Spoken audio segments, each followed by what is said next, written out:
Oh yeah. So today was today was awesome. Oh man, I literally had so much fun today. This was my second time in the Exocet foil, and I was windsurfing in Chichester Harbour, going up and down what we call the trots, which is basically just a line of yachts, so just above that. And I have to say that was my most successful session yet. I was consistently flying, and so the thing that I learned before, I was a little bit sort of apprehensive when I was getting up onto the foil. So before I'd sort of pump, get a little bit up onto the foil, and then when I was up there I was like, oh, this is a bit sketchy, and then kind of like would jump up, be going like up and down, and sort of bouncing around a little bit.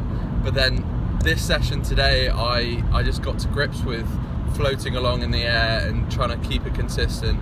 And the rig is really sensitive at first, so when you're moving the rig back and forward just to keep the board level so that the foil's level, at the beginning it seems really like twitchy, really kind of sensitive, and every little movement makes a much greater movement in the foil. So a smaller movement in the rig will make a big movement in the board and the foil. But after a while I began to get the hang of it, and one of the things that I found really worked when I was first trying to maintain a consistent flight was almost just like standing up straight.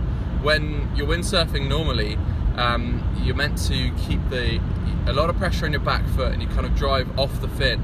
Now if you do that with foiling, you tend to just lift the board up into the air, and then the foil will either come out the water or you just won't remain consistent flight, so you do a lot of up and down, which is kind of what I was doing at the beginning.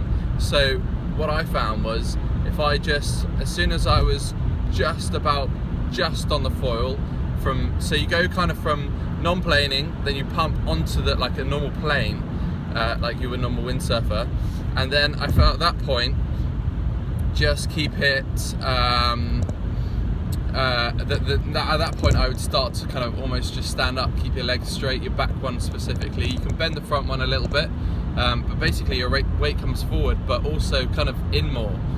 With windsurfing, you're also trying to get out away from the kit, and with foiling you kind of want to be, definitely with the start at least, I found, to come in a bit closer into the centre line of the board, which keeps the board nice and balanced. But then so after a while I was kind of getting it. I was kind of really enjoying consistent flying, and it wasn't too much of a struggle. I could kind of relax and ease into it.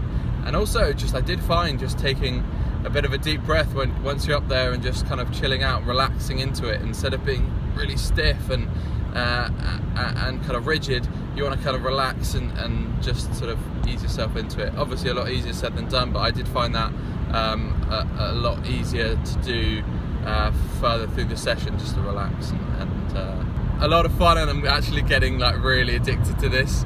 It reminds me of my first time windsurfing for the first ever time, and I was just out every day, as many hours as I could possibly be.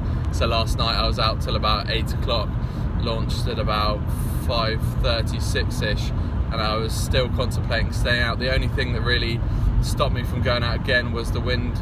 Felt like it was dying a little bit, and also I was super tired. When you're first starting out, oh my god, I was like pumping like crazy, so my arms just were killing me. Lucky being on a high lootage board, you can kind of like sort of rest a sail occasionally and rest your arms, but my god, I was absolutely exhausted.